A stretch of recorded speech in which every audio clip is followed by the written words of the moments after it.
que les voy a pedir, si es posible, es que en la medida de lo posible nos acerquemos todo lo que se pueda. Y la razón es que al final van a haber algunas dinámicas donde en grupos vamos a estar interpretando textos. La mejor forma de aprender algo es haciéndolo. Entonces, para que yo pueda estar cerca también de ustedes y guiándoles, si nos podemos acercar más, mucho mejor. En segundo lugar, quiero pedir a una voluntaria y quiero pedirle a el hermano Martín Gorsica que pasen al frente. Me van a ayudar con una dinámica ahora que es el inicio. Y mientras todo esto está surgiendo, quiero darles las gracias primeramente por la invitación a mi esposa y a mí en estas últimas semanas. Y también agradecerles el hecho de que, aquí adelante, el hecho de que están aquí en un domingo en la tarde. La palabra del Señor dice, en la mañana y en la tarde exaltaré tu misericordia, Señor. Y gracias por mostrar este interés en estudiar la palabra del Señor este día. Entonces necesito una voluntaria. Una voluntaria. Puede ser un voluntario también, pero creo que la dinámica va a ser mejor si tenemos a don Martín y a una voluntaria, específicamente a don Martín. ¿Alguien? Si no, yo los voy a voluntariar. Alguien, adelante. Y la otra situación también es que esta plática va a ser menos conferencia, más taller, va a ser un poquito más dinámico también. ¿No? ¿Ninguna voluntaria? ¿Nadie? ¿Sí? ¿Aquí hay alguien que están apuntando? ¿Quién? Sí, adelante, adelante. Sí. Está bien, no se preocupen. Un aplauso, sí, claro que sí. Gracias. Bien, la forma como quiero iniciar esto es hablándoles de una carta que escribí a mi madre. ¿Ok? Voy a leer esta carta y lo que es, no soy profeta ni hijo de profeta, soy hijo de don Charlie, pero lo que creo que va a suceder es que uno de los aquí presentes va a entender la carta porque por sus pasiones, es en el buen sentido de la palabra, por sus emociones, va a entender las referencias y la otra persona probablemente no, y eso está bien. ¿Ok? Les voy a leer la carta. Querida mamá, quiero que sepas que la entrada ahora está más segura con este roti que con el gato. Nada ni nadie podrá entrar. No es lo mismo Marín sin gato. No es lo mismo un gato sin Marín. Marín con gato es otra cosa. Marín sin gato no es Marín. El gato con Marín es el que para todo y nada entra. Para la pena máxima del archienemigo azul crema, para el tiro del diablo y de 1000 demonios, para un testarazo si fuese el rey felino. Superman bajo los 3 palos siempre el gato, y así como con el gato, tu puerta ahora está segura. ¿De qué trata esta carta? De un gato. Gracias. ¿Tenemos algún micrófono para que vamos acá a hacer una hermenéutica de esta cartita? ¿De qué trata? De un gato. Muchas gracias. Vamos a preguntarle a los expertos. Hermano Martín, ¿cuál es la referencia a el gato y Marín? El gato Marín, el mejor portero extranjero que ha jugado en México. ¿Cuál es la referencia? Que jugó en el Cruz Azul. ¿Cuál es la referencia a una pena máxima? ¿Un penal? El enemigo, archienemigo azul crema. El América. Para el tiro del diablo y de 1000 demonios, ¿qué equipo se refiere? Al Toluca. Para un testarazo. Un cabezazo. Del rey felino, ¿qué equipo es? ¿De quién? El rey felino. El rey felino. El rey. No, el rey. Hugo Sánchez. Eso es de Pumas. Podría ser Pumas. Es de León. Bien. León. Superman bajo los 3 palos. Miguel Marín. Bajo, Portería. siempre, siempre el gato. Y así como con gato, tu puerta ahora está segura. Préstame el micrófono, don Martín. Muchas gracias. Un aplauso, por favor. Voy a volver a leer la carta, ahora con contexto. Ya sabe a qué se refieren todas estas referencias. Y un roti, ¿a alguien le gustan los perros aquí? ¿Qué es un roti? Un Rottweiler, bien. Querida mamá, quiero que sepas que la entrada ahora está más segura con este roti que con el gato. Nada ni nadie podrá entrar. No es lo mismo Marín sin gato, no es lo mismo un gato sin Marín. Marín con gato es otra cosa, Marín sin gato no es Marín. El gato con Marín es el que para todo y nada entra. Para la pena máxima del archienemigo azul crema, para el tiro del diablo y de 1000 demonios, para un testarazo así fuese del rey felino, Superman bajo los 3 palos, siempre, siempre el gato. Y así como con gato tu puerta ahora está segura. ¿De qué trata la carta? ¿Qué favor me pidió mi mamá? Que se cuidara la puerta por Excelente, gato, ¿no? muchísimas gracias. Muchísimas gracias, podemos regresar a sus lugares. La Biblia se comporta de una forma muy similar a lo que acabamos de ver. La Biblia está escrita de una cultura particular para una audiencia particular. Y a veces, sin el contexto, sin saber las referencias, sin conocer las circunstancias, interpretar el mensaje de la Biblia va a ser mucho más difícil, o quizá en algunos textos difíciles va a ser imposible. Lo que este pequeño ejercicio demuestra, además de que le vamos al Cruz Azul, es que el contexto es importante. Conocer el contexto, y no solamente me refiero al contexto literario, esa es una parte del contexto, pero simplemente estar familiarizados con cómo se comporta la escritura va a ser importante para poder hacer esta interpretación. Y a este ejercicio de interpretación se le conoce con el nombre de hermenéutica. ¿A alguien le gusta la literatura griega? ¿Alguien recuerda quién es el dios Hermes? ¿Quién es? Escuché un balbuceo múltiple. Bueno, precisamente el dios Hermes es el que clarifica qué, o lleva qué, mensajes. Por eso tienen sus alitas en sus pies. Él es mensajero, lleva mensajes. De ahí, no de ese dios, pero de esa palabra hermenesis,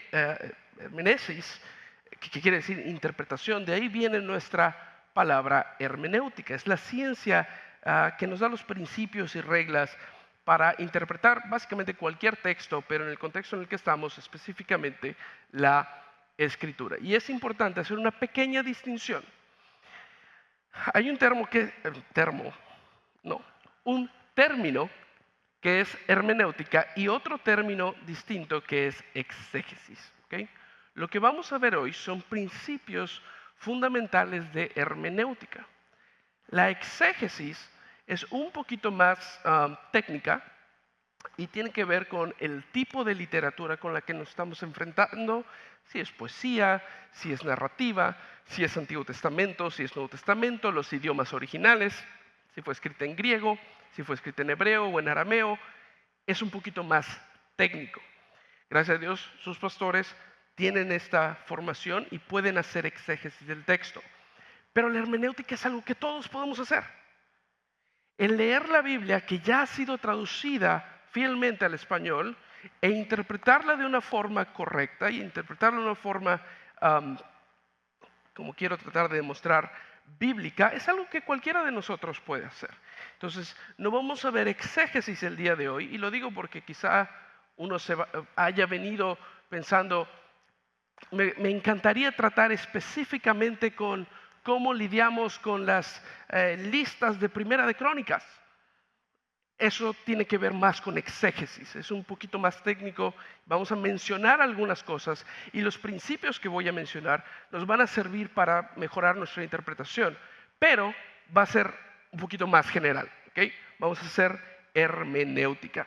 Bien, entonces la diferencia entre hermenéutica y exégesis. Y finalmente, ¿cómo vamos a hacer esto el día de hoy? Bueno, la primera parte, van a ser 3 partes. La primera parte vamos a hablar sobre fundamentos. Algunos de ustedes van a ya estar familiarizados con algunos, quizá con todos, estos fundamentos.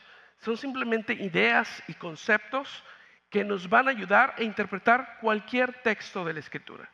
Fundamentos.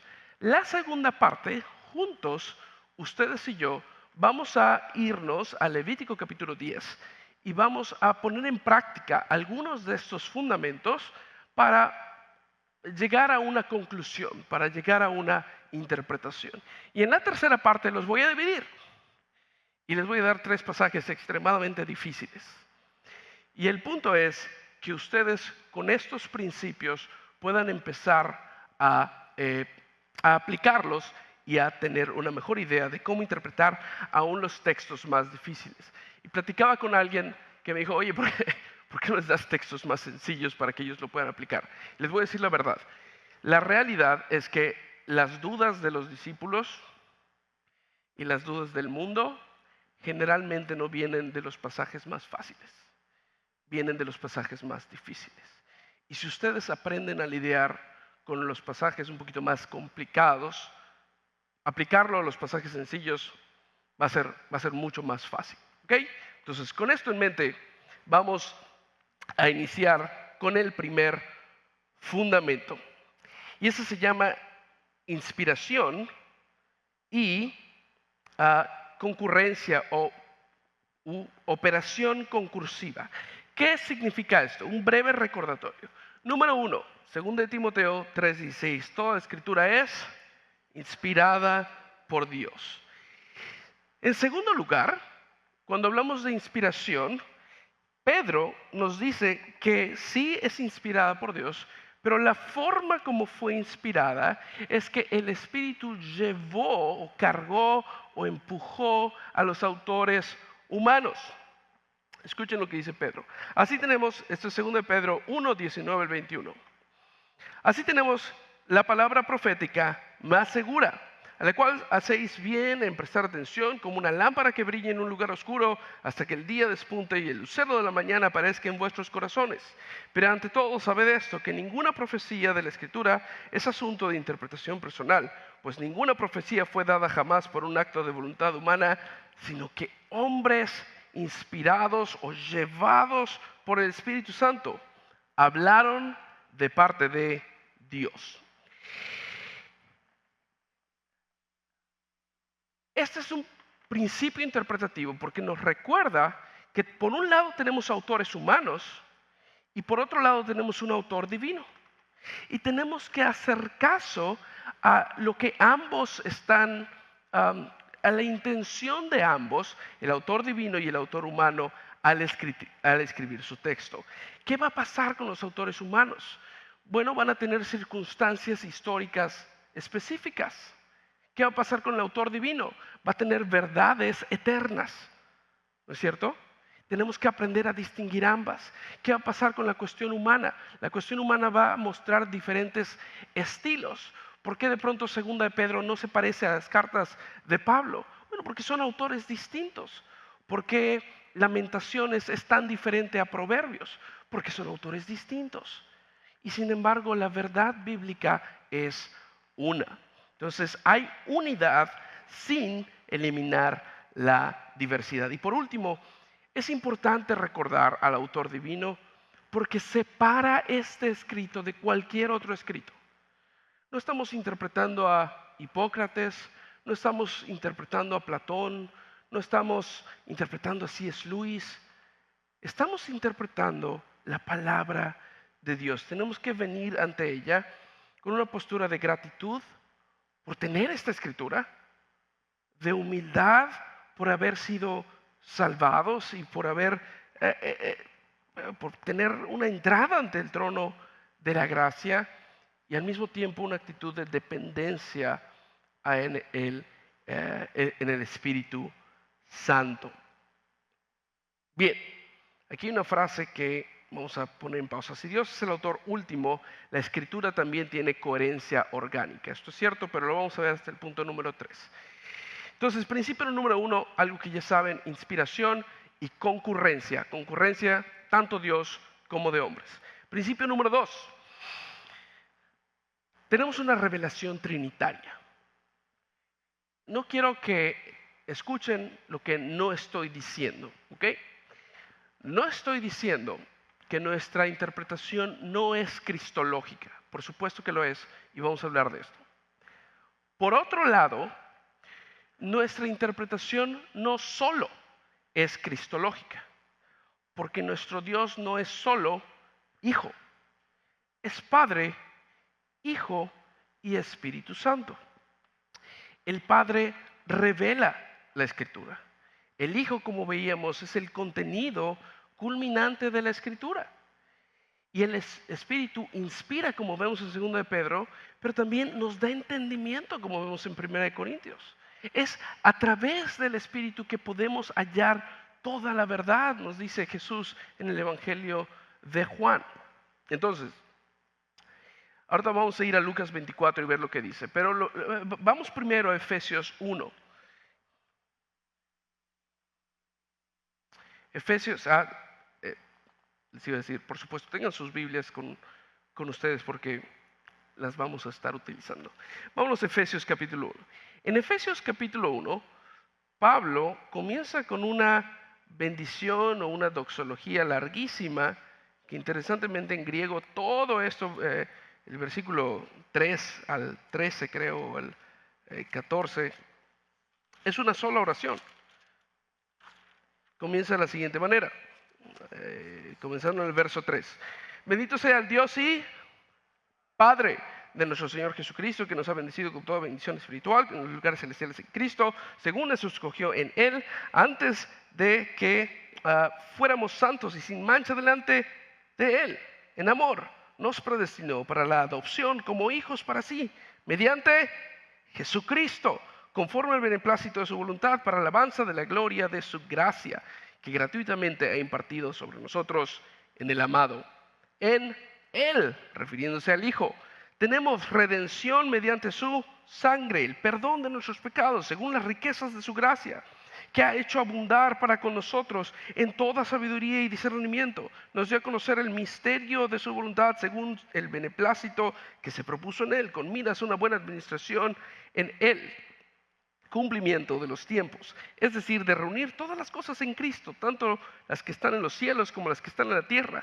También hemos obtenido herencia, habiendo sido predestinados según el propósito de aquel que obra todas las cosas conforme al consejo de su voluntad, a fin de que nosotros, que fuimos los primeros en esperar en Cristo, seamos para la alabanza de su gloria. En Él también vosotros, después de escuchar el mensaje de la verdad y el evangelio de vuestra salvación, y habiendo sido creídos, fuisteis sellados en Él con el Espíritu Santo de la promesa, que nos es dado como garantía de nuestra herencia, con miras en la redención de la posesión adquirida de Dios, para alabanza de su gloria. ¿Por qué les muestro este pasaje? Si nos quedamos únicamente con una interpretación cristológica, podemos perder muchísimo. Porque hay pasajes que enfatizan al Padre y hay pasajes que enfatizan al Espíritu Santo. El libro de los Hechos enfatiza los actos del Espíritu Santo en la iglesia temprana. Pentecostés, ¿quién es el que desciende en los apóstoles? Ahora, no digo con esto que quitemos a Jesucristo de la imagen, por supuesto que no. Jesucristo es el centro de nuestra interpretación. Lo que estoy diciendo es que no hagamos a Jesucristo el centro a expensas de las otras personas de la Trinidad. Y tenemos pasajes como Efesios que son riquísimos en teología trinitaria. ¿Okay? Entonces, el segundo principio es que tenemos una revelación trinitaria. Esto también nos va a separar ¿de quién? De cualquier movimiento o expresión religiosa que no cree en una Trinidad. Una interpretación trinitaria nos separa de cualquier interpretación que no cree en la Trinidad. Por eso es importante siempre estar bien atentos sobre quién está haciendo énfasis este pasaje. ¿Qué nos está diciendo sobre el Padre? ¿Qué nos está diciendo sobre el Hijo? ¿O qué nos dice sobre el Espíritu Santo? ¿O qué nos dice sobre el Dios uno? ¿O qué nos dice sobre el Dios trino? Estas preguntas tienen que estar en nuestra mente. Bien, habiendo dicho esto, habiendo dicho que nuestra interpretación es trinitaria, al mismo tiempo nuestra interpretación es cristológica. Vámonos a Lucas capítulo 24. Ok.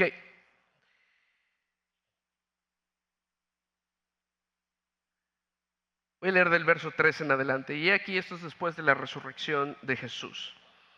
Que aquel mismo día, dos de ellos, estos son discípulos, iban a una aldea llamada Emaús, que estaba como a 11 kilómetros de Jerusalén. Conversaban entre sí acerca de todas estas cosas que habían acontecido, refiriéndose a la vida y obra de Jesús, especialmente la Semana Santa. Y sucedió que mientras conversaban y discutían, Jesús mismo se acercó y caminaba con ellos, pero sus ojos estaban velados para que no le reconocieran. Y él les dijo: ¿qué discusiones son estas que tienen entre ustedes mientras van caminando? Y ellos se detuvieron con semblante triste, respondiendo uno de ellos llamado Cleofas le dijo: ¿eres tú el único visitante en Jerusalén que no sabe las cosas que en ella han acontecido en estos días? Entonces él les dijo: ¿qué cosas? Y ellos le dijeron: las referentes a Jesús el Nazareno, que fue un profeta poderoso en obra y en palabra delante de Dios y de todo el pueblo, y de cómo los principales sacerdotes y nuestros gobernantes le entregaron a sentencia de muerte y le crucificaron. Pero nosotros esperábamos que Él era el que iba a redimir a Israel. Pero además de todo esto, este es el tercer día desde que estas cosas acontecieron. Y también algunas mujeres de entre nosotros nos asombraron, pues cuando fueron de madrugada al sepulcro y al no hallar su cuerpo, vinieron diciendo que también habían visto aparición de ángeles que decían que Él vivía. Algunos de los que estaban con nosotros fueron al sepulcro y lo hallaron tal como también las mujeres habían dicho, pero a Él no le vieron. Pausa aquí. ¿Qué está haciendo Jesús con ellos? Está haciendo un examen básicamente sobre quién es Jesús. Tienen sus ojos velados, ellos no pueden reconocer que están hablando con Jesús. Jesús obviamente sabe a qué cosas se refiere, pero les pregunta: ¿qué cosas? ¿Cuál es tu interpretación de toda esta historia que acaba de ocurrir? Interesantemente, la respuesta es bastante completa. No voy a decir buena porque Jesús tiene la respuesta final, pero es bastante completa. Dan un muy buen resumen sobre quién es Jesús, sobre las cosas que hizo, sobre las cosas que le pasaron. Hasta el punto de la resurrección llegamos y la tumba está vacía. Pero ¿qué dice al principio? Que su semblante estaba como triste. Ellos todavía no habían conectado quién es este hombre. 25. Entonces Jesús les dijo: oh insensatos y tardos de corazón para creer todo lo que los profetas han dicho. Jesús mismo es algo extraordinario. Imagínense si ustedes dijeran: todo lo que los profetas han escrito en el Antiguo Testamento trata de mí. Muy probablemente serían puestos en disciplina en esta iglesia si no se arrepienten pronto. Pero Jesús es capaz de decir esto y de exponer cómo, luego lo vamos a ver en el verso 40,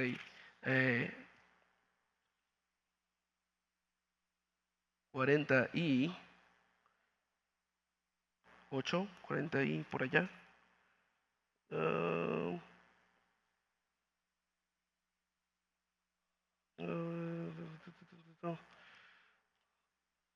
Se me perdió mi Biblia. Alguien que me ayude aquí. Aquí está, bien. 44. Les dijo, esto es lo que yo os decía cuando todavía estaba con vosotros, que era necesario que se cumpliera todo lo que en mí está escrito en la ley de Moisés, en los profetas y en los salmos, básicamente todo el Antiguo Testamento. Entonces les abrió la mente para que comprendieran las escrituras y les dijo, así está escrito, que el Cristo padeciera y resucitara de entre los muertos al tercer día y que en su nombre se predicara el arrepentimiento para perdón de los pecados a todas las naciones, comenzando desde Jerusalén. Lo que Jesús hace es mostrarles cómo todo el Antiguo Testamento habla sobre Cristo, habla sobre el Rey, el Mesías esperado. Esto nos da también un principio de interpretación. Un principio de interpretación que viene de Cristo mismo. Jesús es el centro de nuestra interpretación. La lectura cristológica no es opcional, es revelacional, pero no ignora la Trinidad. Entonces, ambas son ciertas a la vez. La lectura cristológica no es opcional, es revelacional, como vemos en Lucas 24, pero no ignora la Trinidad. Ok, el tercer principio. Conexiones. Ok. Mi esposa dice que me parezco a este personaje cuando le estoy mostrando todas las conexiones que existen entre el Antiguo y el Nuevo Testamento, o entre el Antiguo y el Antiguo Testamento. Lo que quiero tratar de convencerles con este tercer principio es que tenemos razones bíblicas para ver estas conexiones. Y el primer principio, el hecho de que tenemos un solo autor divino, ya es motivo suficiente para pensar que Él desde la eternidad tenía bien planeado cómo iba a estructurar la Escritura y todas las conexiones que iban a haber. Entonces, número uno, sobre este tercer principio que llamo una interpretación histórico-redentiva. Una interpretación histórico-redentiva. Número uno, no leemos textos aislados. Si la Escritura tiene coherencia, es porque comparte un autor divino. Y entonces debemos leer toda la Escritura como un todo orgánico, como una sola cosa, una sola historia.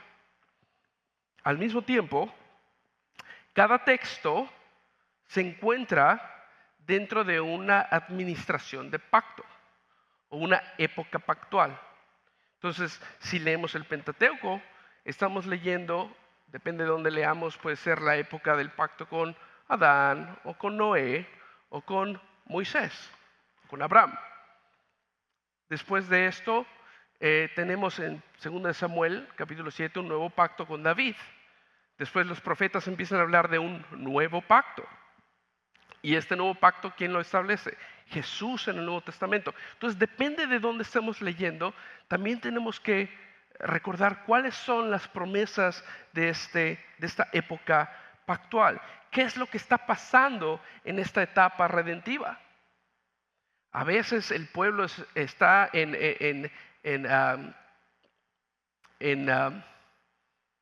no exilio, pero están huyendo de la hambruna y se encuentran en Egipto.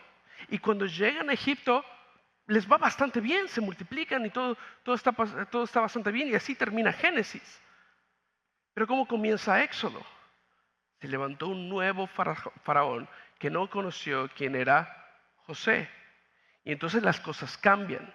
Es una nueva época redentiva y ahora las personas están siendo oprimidas. Y entonces llega el Éxodo, etcétera, etcétera, etcétera. Todo esto nos muestra un movimiento. La historia, que es la historia que el Señor ha escrito desde antes de la fundación del mundo, se va moviendo no de forma aleatoria, sino que va llevando todos los eventos a un punto clímax. ¿Cuál es ese punto clímax? La primera y la segunda venida de Cristo. La encarnación de la segunda persona de la Trinidad. La respuesta a las necesidades del pueblo de Dios. Y cuando viene una primera ocasión, tenemos los eventos de los evangelios, el establecimiento de la iglesia, los últimos tiempos, que adivinen qué, la Biblia dice que son justo ahora. No justo ahora a partir de febrero, sino desde la primera hasta la última venida de Cristo. Todo esto son los últimos tiempos. ¿Y cuándo termina? Con la consumación de todas las cosas en el día final, cuando Jesús venga a reclamar a su iglesia. Entonces todo esto nos sirve para saber cuando leemos ciertos textos en qué época redentora estamos o sobre qué época redentora está hablando el texto. Bien, cada texto también está dentro de una porción del canon que se caracteriza por un impulso teológico específico. Di los esbozos en la plática de canon y alguien iba a tener una pregunta. Este es el momento de hablar de eso. Ok, tenemos nuevamente esta imagen. Y una de las cosas que podemos ver es que cuando tomamos el Antiguo Testamento en la estructura hebrea, es decir, la ley, los profetas y los escritos, esto se alinea perfectamente con lo que tenemos en el Nuevo Testamento. Tenemos los evangelios como el establecimiento del pacto, tenemos los hechos como la historia del pueblo del pacto y tenemos las epístolas como la vida en la comunidad del pacto, todo enmarcado por un prólogo que está en Génesis y un epílogo que está en Apocalipsis. Esto nos ayuda muchísimo a interpretar la Escritura. ¿Por qué? Déjenme darles un ejemplo bastante práctico. Tenemos el libro de Ruth. El libro de Ruth en nuestras Biblias en español está en la parte de los libros históricos. Sí, gracias, históricos. En el canon hebreo, Ruth, ¿dónde creen que está? En los escritos. Ruth está en los escritos. Entonces, no solamente te está contando la historia de qué pasó en la familia de Ruth en ese momento. Para eso tenemos otro libro, el libro de los jueces. El libro de los jueces nos cuenta la historia del pueblo de Israel en ese momento en específico. El libro de Ruth aplica cómo se debe vivir en fidelidad al pacto en medio de esta generación de los jueces tan distorsionada. Y por eso el libro de Ruth inicia en el tiempo que los jueces gobernaban en Israel. Y tenemos la vida de Ruth, que interesantemente ni siquiera es israelita. ¿De dónde era? De Moab. Era una moabita la que va a ser el ejemplo de una vida fiel al pacto. Cambia las cosas, depende de cómo leamos, del orden del canon y cómo leamos estas cuestiones. Otra cuestión interesante sobre el libro de Ruth es que en el canon hebreo, el libro de Ruth se encuentra después del libro de Proverbios. ¿Cómo termina el libro de Proverbios? ¿Cuál es el último poema? La mujer que virtuosa. Esa expresión, mujer virtuosa, solo se aplica a una mujer en la escritura. ¿A quién creen? A Ruth. Entonces termina el libro de Proverbios con la descripción de la mujer virtuosa. El libro de Proverbios es un padre que le habla a su hijo sobre cómo debe crecer, primero sobre cuestiones básicas, luego sobre cuestiones del hogar, luego sobre cómo gobernar y finalmente el consejo de su madre es qué tipo de mujer debes elegir. Y luego tenemos el ejemplo de Ruth, la mujer virtuosa. Todas estas cuestiones nos ayudan a interpretar. Entonces, establecimiento del pacto, ley y evangelios, o Pentateuco, o Torá y evangelios, historia del pueblo del pacto, los profetas, que en nuestro canon los conocemos como libros históricos, Josué, Jueces, Primera y Segunda de Samuel, Primera y Segunda de Reyes, y hasta allá. Esos son los profetas anteriores, y lo que nosotros conocemos como profetas son profetas posteriores. ¿Ok? A excepción de uno. ¿Quién? Daniel. Porque de nuevo, Daniel, ¿qué es? Un ejemplo de fidelidad en el exilio. Daniel no se encuentra en los profetas, se encuentra en los escritos. ¿Por qué Daniel se encontraría en los escritos? Porque es un ejemplo de vida en la comunidad del pacto. ¿Ok? Eso nos ayuda a leer la escritura. Otra cuestión que tenemos que saber es que la escritura presupone y anticipa. ¿Okay? Todo esto está dentro de la hermenéutica histórico-redentiva. La escritura presupone todo lo anterior. Entonces, cuando yo estoy leyendo el libro de los Salmos, dice, bienaventurado el varón que no anduvo en consejo de malo, ni se sienta en silla de escarnecedores, no anduvo, ni se detuvo en camino de pecadores, ni se sienta en silla de escarnecedores, sino que en la ley de Jehová está su delicia. ¿Cuál es esa ley? ¿Cuál es esa ley? La ley de Moisés, por supuesto. Entonces, el autor de los Salmos presupone que uno tiene conocimiento de qué es lo que dice esa ley. Una de las cosas que les menciono a mis alumnos cuando estamos hablando de algunas de las narrativas más extrañas del Antiguo Testamento, ¿verdad? Donde suceden cosas terribles y el autor no necesariamente dice, y esto que pasó fue algo malo. ¿Por qué no nos dan esas guías morales después de que pasa algo terrible? Porque el autor presupone que tú conoces la Torá. Y el autor presupone que tú puedes hacer esa conexión, donde las cosas malas que están sucediendo, tú sabes que van en contra de la ley de Moisés.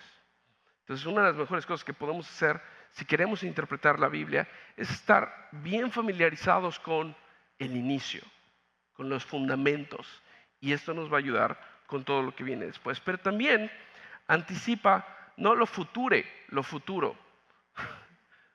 Una disculpa ya, error de DD. Anticipa lo futuro, ¿no? Entonces, el Salmo 2 habla sobre el reinado final mesiánico de alguien que viene de la semilla de David. Ahora, David, parece ser que David lo está escribiendo, o alguien en el tiempo de David. Obviamente no se trata de David. La palabra también anticipa lo futuro. Entonces, un principio interpretativo es, vemos las conexiones con lo que ha venido anteriormente, pero también vemos qué conexiones hay con lo que se reveló tiempo después. Y eso nos lleva a hablar de tipos y sombras. Esta cuestión de tipología, quizá alguien la haya escuchado. No es un invento. Esto lo tenemos en Hebreos, capítulo 8, verso 5. Vayan conmigo, vamos a Hebreos. Y está por todos lados en Hebreos, pero solo les voy a leer esta porción. Hebreos capítulo 8, creo que vamos a empezar en el verso 4. Bien, verso 4. Así que si Él, hablando de Cristo, estuviera sobre la tierra, ni siquiera sería sacerdote, habiendo sacerdotes que presentan las ofrendas según la ley, los cuales sirven a lo que es copia y sombra de las cosas celestiales. Tal como Moisés fue advertido por Dios cuando estaba a punto de erigir el tabernáculo, pues él dice, mira, haz todas las cosas conforme al modelo, este modelo es tipos en griego, al modelo que te fue mostrado en el monte. Y lo que va a hacer el autor de Hebreos después de esto es mostrarnos cómo todo el sistema levítico, todo el sistema de sacrificios, este personaje oscuro que se llamaba Melquisedec, la conquista de Josué, todos estos personajes eran un modelo de algo más grande que se iba a cumplir ¿en quién? En Cristo.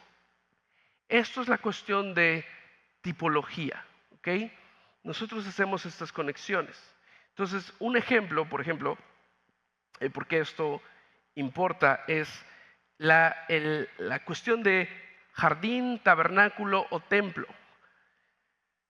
El primer jardín que tenemos es un lugar especial porque ¿quién habita con los hombres? Dios.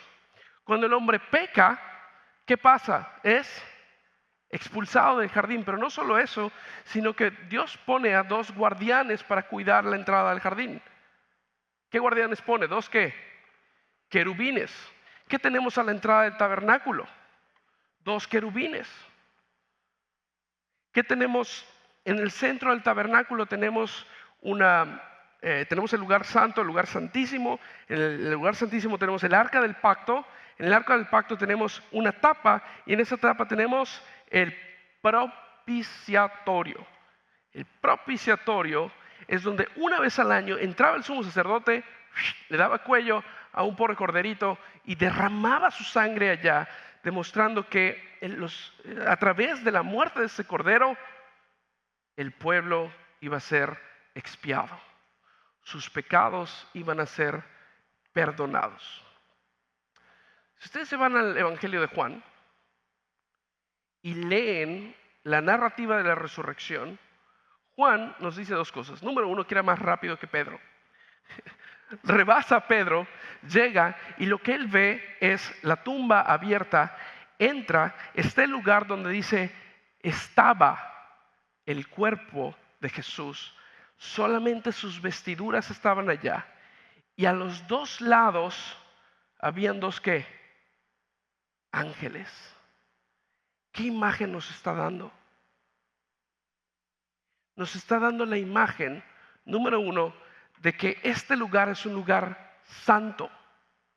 Número dos, nos está dando la imagen de que este lugar donde estaban las ropas, donde se había cometido el sacrificio supremo, es el propiciatorio.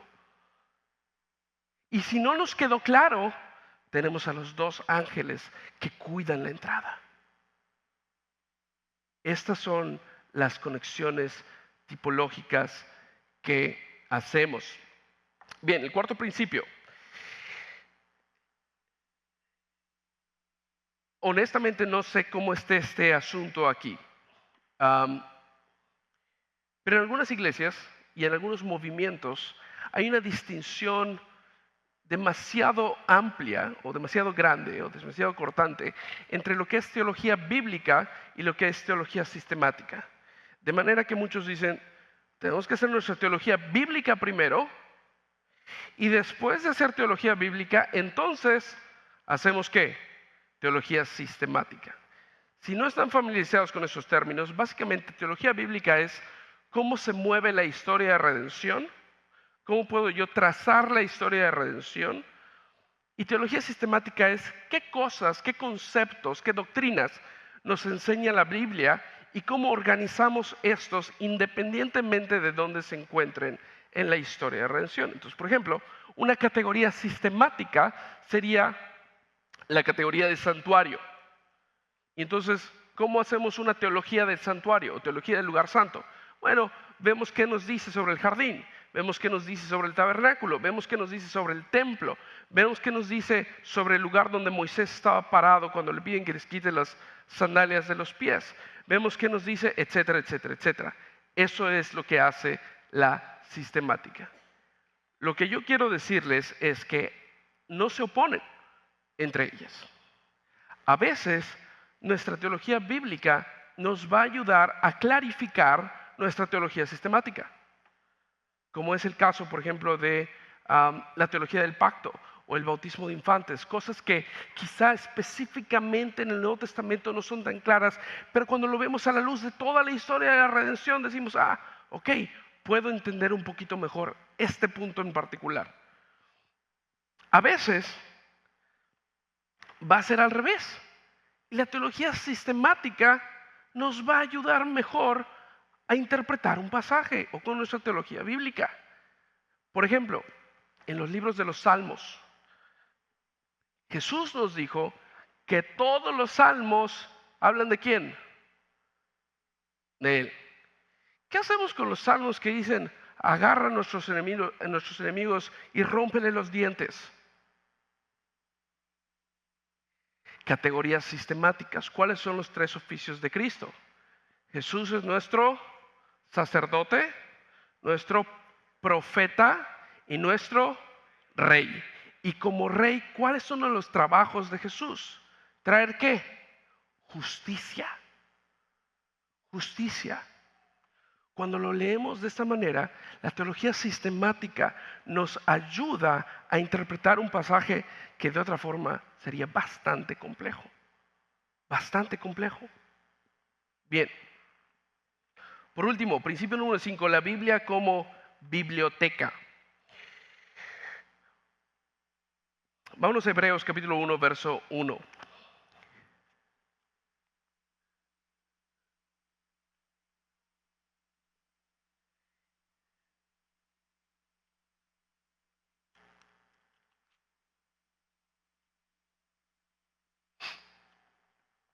Dios, habiendo hablado hace mucho tiempo y en muchas ocasiones y de muchas maneras a los padres por los profetas, en estos últimos días nos ha hablado por su Hijo. Una de las cosas que tenemos que entender acerca de la Escritura es que no es un solo libro. La Biblia es una colección de 66 libros distintos. Cada uno tiene su impulso teológico, cada uno tiene su mensaje teológico. No están en contra uno de los otros, por supuesto que no, pero cada uno está escrito en circunstancias distintas y cada uno está escrito en estilos distintos y utiliza técnicas literarias diferentes también. Esto es importante porque entonces nos ayuda a decir, ok, acá estamos en una narrativa. ¿Qué hacemos con una narrativa? La narrativa no siempre es normativa, pues allá no siempre nos dice las cosas como se tienen que hacer. ¿Qué hacemos con las narrativas? Por ejemplo, el libro de los jueces, que algunas de ellas son terribles. Y la crítica viene, es que tu escritura está validando estas cosas. No, a ver, aguanta un momento. La narrativa no es normativa. La narrativa lo que está haciendo es una interpretación de la historia del pueblo de Dios a la luz de las promesas y maldiciones del pacto. Entonces, cuando la gente se aleja del Señor, tenemos estas escenas terribles. Y cuando cuando el pueblo y el rey especialmente se acercan al Señor, entonces tenemos paz y prosperidad. Eso es lo que hace la narrativa. ¿Qué hacemos con la poesía? Allá hay metáfora, hay paralelismo, hay exageraciones, hipérbole. De nuevo viene la crítica, ¿no? El círculo de la creación completo alaba al Señor. Es que ustedes los cristianos no creen que la Biblia sea una esfera, porque ahí dice círculo. A ver, aguanta, hijo, no. Esto es poesía. Toda la creación alaba al Señor y los pájaros no pueden alabar porque no hablan. Esto es un hipérbole.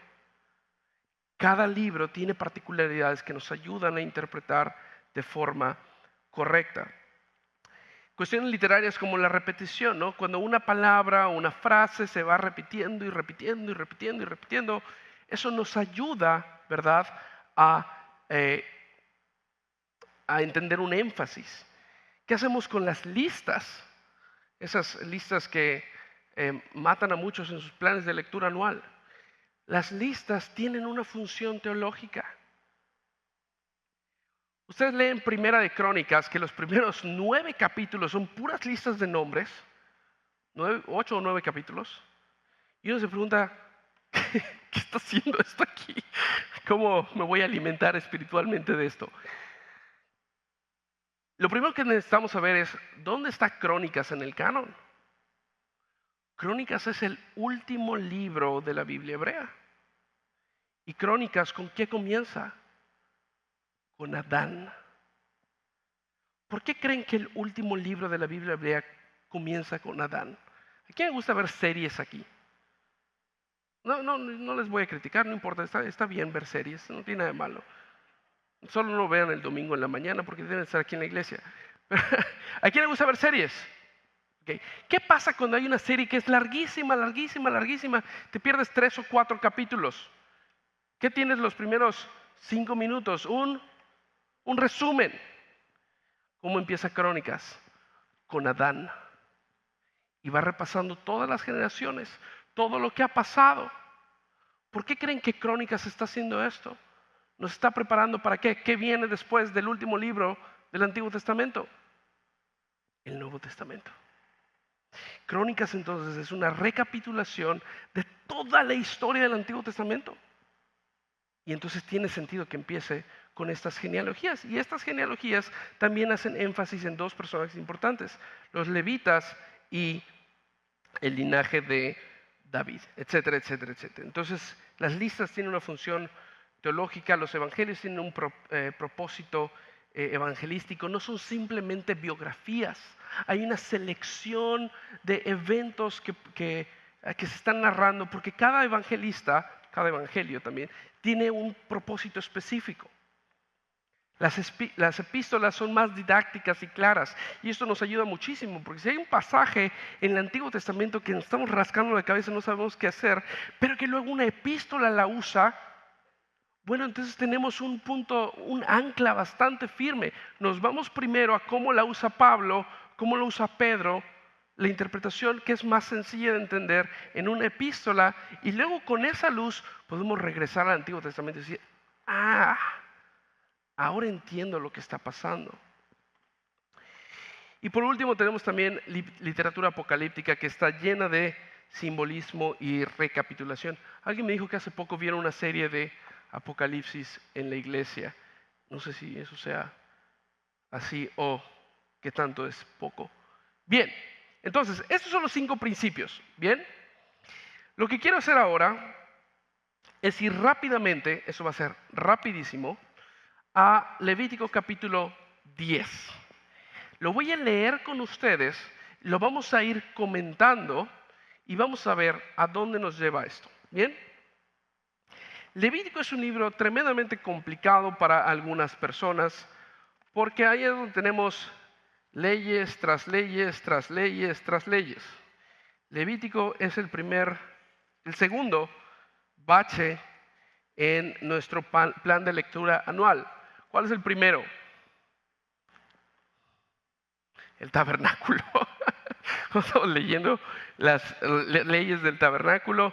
Si pues pasamos eso, tenemos ¿cómo se llama? La adoración al becerro de oro y luego otra vez todas las leyes del tabernáculo. Esto tiene una razón de ser también. Y luego entramos a Levítico, y en Levítico tenemos este capítulo, el capítulo 10, es uno de los que se mueven más rápido en todo el libro. A veces estamos tentados a ver Levítico como pura ley, pero en realidad es una narrativa. La diferencia está en que la narrativa, aunque es secuencial, de pronto se detiene para una de dos cosas.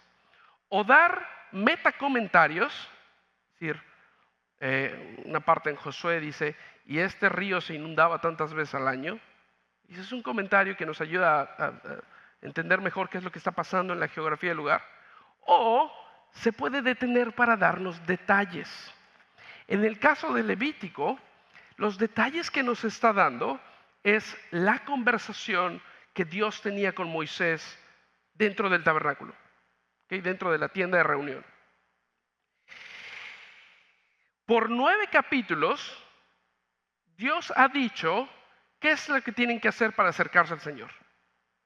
Y no solamente ha dicho esto, sino haz esto y no lo hagas de otra forma para que no mueras. Entonces llegamos al Levítico 10. Nadab y Abiú, hijos de Aarón, tomaron sus respectivos incensarios y después de poner fuego en ellos y echar incienso sobre él, ofrecieron delante del Señor fuego extraño que él no les había ordenado. Y de la presencia del Señor salió fuego que los consumió y murieron delante del Señor. Entonces Moisés dijo a Aarón, esto es lo que el Señor habló diciendo, como santo seré tratado por los que se acercan a mí y en presencia de todo el pueblo seré honrado. Y Aarón guardó silencio. También llamó Moisés a Misael, a Elzafán, hijos de Uziel, tío de Aarón, y les dijo, acercaos llevaos a vuestros parientes de delante del santuario fuera del campamento. Y ellos se acercaron y los llevaron fuera del campamento todavía en sus túnicas, como Moisés había dicho. Luego Moisés dijo a Aarón y a sus hijos Eleazar e Itamar: no descubráis vuestra cabeza ni rasguéis vuestros vestidos, para que no muráis, y para que él no desate, hablando de Dios, todo su enojo contra toda la congregación. Pero vuestros hermanos, toda la casa de Israel, se lamentarán por el incendio que el Señor ha traído. Ni siquiera saldréis de la entrada de la tienda de reunión, no sea que muráis, porque el aceite de unción del Señor está sobre vosotros. Y ellos hicieron conforme al mandato de Moisés. Es un texto difícil por lo que sucede en el texto, ¿ok? Pero veamos algunas cosas. Ya les he dado una introducción a este momento. Veamos los 3 versículos anteriores a este capítulo. Entonces Aarón alzó sus manos hacia el pueblo, estoy leyendo del 9:22, y lo bendijo. Después de ofrecer la ofrenda por el pecado, el holocausto y las ofrendas de paz, descendió. Y Moisés y Aarón entraron en la tienda de reunión, y cuando salieron y bendijeron al pueblo, la gloria del Señor apareció a todo el pueblo. Y salió fuego de la presencia del Señor que consumió el holocausto y los pedazos de grasa sobre el altar. Al verlo todo el pueblo aclamó y se postró rostro en tierra. ¿Les suena esta cuestión de y salió fuego de la presencia del Señor? ¿Qué paralelos podemos ver? ¿Qué está pasando acá? ¿Qué está haciendo Aarón con las ofrendas? Las está trayendo a la presencia del Señor, ¿no es cierto? Se está acercando al Señor y el Señor responde como fuego consumidor. ¿Qué están haciendo los hijos de Aarón? Se están acercando al Señor y el Señor responde como fuego consumidor.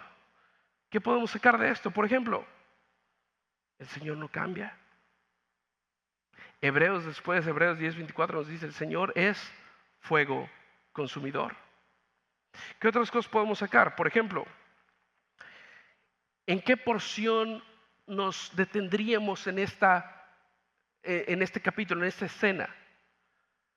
La misma literatura nos lo dice. Vean sus Biblias y la mayoría de ustedes van a ver que cuando Moisés habla, ¿cierto?, está en otra configuración. Visualmente está en otra configuración.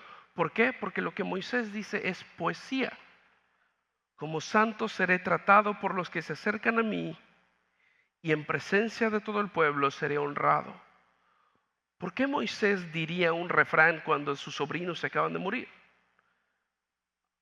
No lo sé, pero una de las cosas que la poesía hace en medio de la narrativa es que hacer que nos detengamos. Narración, narración, narración, narración, narración, y ahora un poema. Y lo que nos está diciendo la narrativa es: pausa aquí, ora sobre estas palabras, piensa qué es lo que están diciendo y cuál es el contenido del poema de Moisés. Nuestro Dios es un Dios que santo. ¿Cuál es el centro de este pasaje? La santidad de Dios. Levítico 9, alguien se acerca con sacrificios, son aceptados. Levítico 10, alguien se acerca con sacrificios que el Señor no mandó, son consumidos. ¿Qué nos está enseñando? Traigan su teología sistemática. ¿Cómo pensamos en el Padre, en el Hijo y en el Espíritu Santo aquí? Nuestro Dios es fuego consumidor, nuestro Dios es santo. Piensen en los oficios de Cristo. ¿Qué oficio se les viene a la mente cuando leemos esto? Cristo como sacerdote.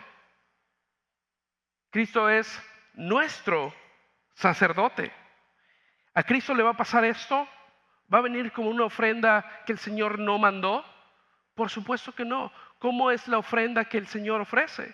Es una ofrenda perfecta. Perfecta. Con todo esto, ¿cómo lo aplicamos a nosotros el día de hoy? Estaba haciendo un devocional con mis pequeñitos y hablaba que una de las consecuencias de la caída es que estamos, ¿qué?, separados del Señor. ¿Podemos llegar a Dios así con nuestro pecado, así nada más? ¿Qué nos enseña este pasaje? ¿Qué nos puede pasar? Podemos ser consumidos. ¿Qué necesitamos entonces? ¿Qué necesitamos? Un camino, un salvador, un redentor, un mediador, un sumo sacerdote. Todo esto podemos tomar de este pasaje. Podemos utilizar este pasaje cuando alguien viene y nos dice: hey, a mí no me gusta tu Biblia porque tienes un pasaje muy extraño allá donde dos personajes mueren nada más por llevar incienso raro. ¿Podemos utilizar este pasaje para predicar el Evangelio? Sí. Bien. Aquí terminan las primeras dos partes, ¿ok? Vamos a tomarnos un descanso de 5 minutos para procesar lo que hemos aprendido hasta ahora y nos vamos a dividir en grupos. Si voy a necesitar la ayuda de algún pastor que tenga más experiencia que yo dividiendo al pueblo para saber cómo hacemos esto, pastor. Bueno, podemos descansar mientras. Vamos a descansar hasta ahora.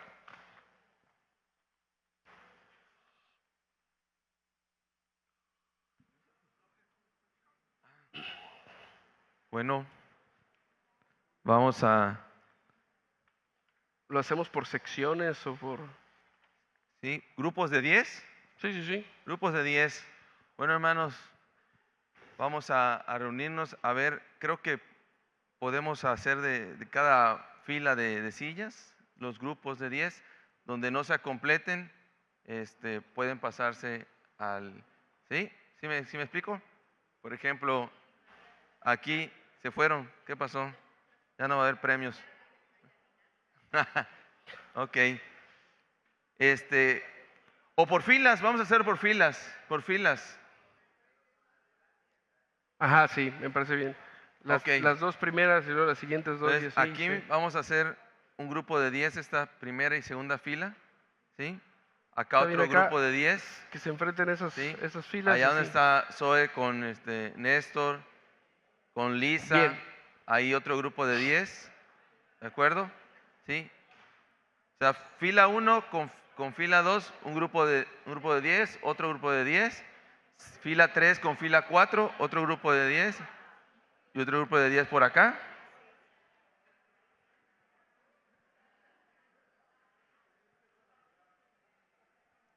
¿Sí? Lo mismo pasa de este lado. ¿Sí? Sí, fila 1 y fila 2, 10 personas y acá otras 10 personas si no alcanzan. ¿Mm? Para que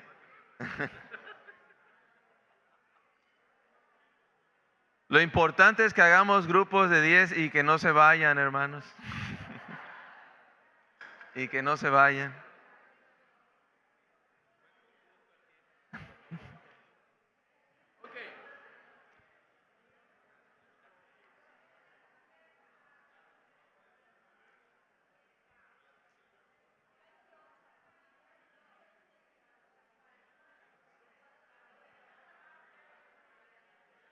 Correcto, iniciamos en 2 minutitos más, ¿ok?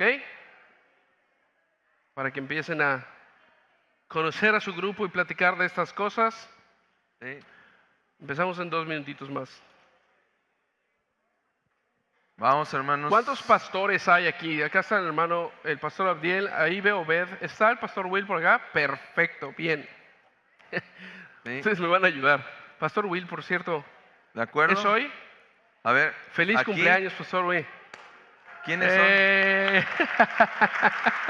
¿Quiénes son los 10? Bien.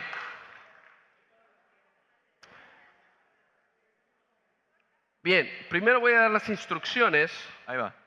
y después voy a dar los pasajes y después voy a dar tiempo y los pastores lo que me van a ayudar es más o menos si hay algún grupo que diga la neta estamos bien perdidos, no sabemos ni por dónde empezar, como ir coacheando a estos grupos, ¿ok?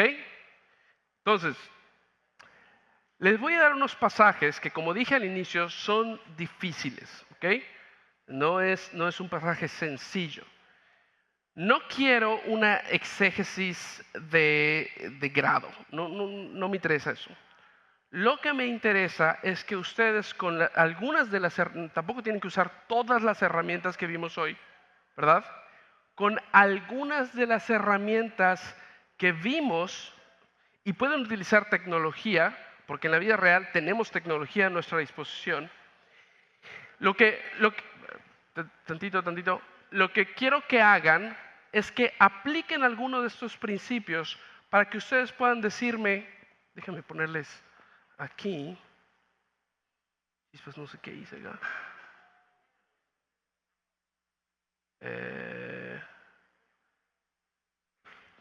Bien,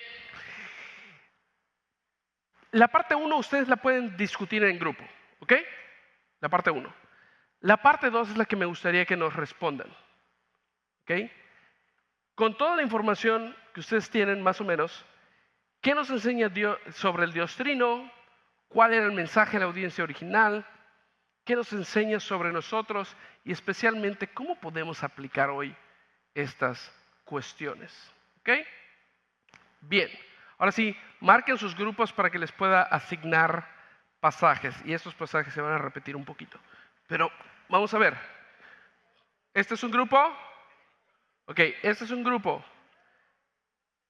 Que les voy a dar números y luego les voy a decir los pasajes. 1, ese es otro grupo. 2, ese es otro grupo. 3, ese es un grupo. 1, ese es otro grupo. 2, y es otro, ¿qué es esto? ¿Es todo el grupo esto? Es un megagrupo. Mío, estoy echando relajo, ok.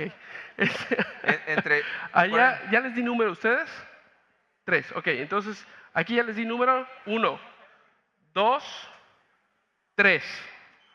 Acá, todo esto es un grupo. 1, todo esto es un grupo. 2, este es un grupo. 3. Aquí, esto es un grupo. 1, este es otro grupo. 2. Bien. y ahí hay otro. ¿Faltó alguien? Ya, ¿Alguien ya. no tiene? 3. Ok, ok. ¿Alguien no tiene número? Ok, mucha atención. A los unos, su texto va a ser Levítico capítulo 11. Grupos 1, su texto va a ser Levítico 11. Grupos 2, su texto va a ser el Salmo 137. Salmo 137. Grupo 3, su texto va a ser Josué capítulo 10, versículos 1, creo que es todo el capítulo 10. Ahí está. Sí, es todo el capítulo 10. Sí, ok. Entonces, ya tienen sus textos, vamos a trabajar y vamos a estar, los pastores y yo, vamos a estar rondando para, si tienen preguntas, ¿quieren que les deje la tabla del canon? O las preguntas, no se pueden las dos. ¿Ya le tomaron foto a esto? Ok, entonces le voy a dejar las preguntas. Ok, vámonos, trabajar. Tenemos 10 minutitos para la primera parte. 10 minutitos para conversar la primera parte.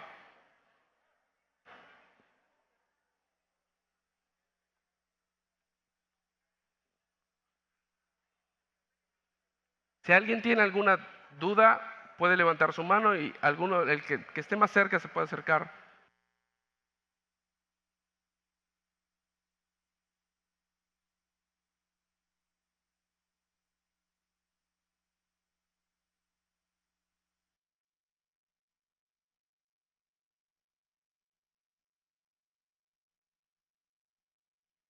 Como pista, utilicen la tecnología para saber si hay otra porción en la Biblia que hable sobre estos pasajes.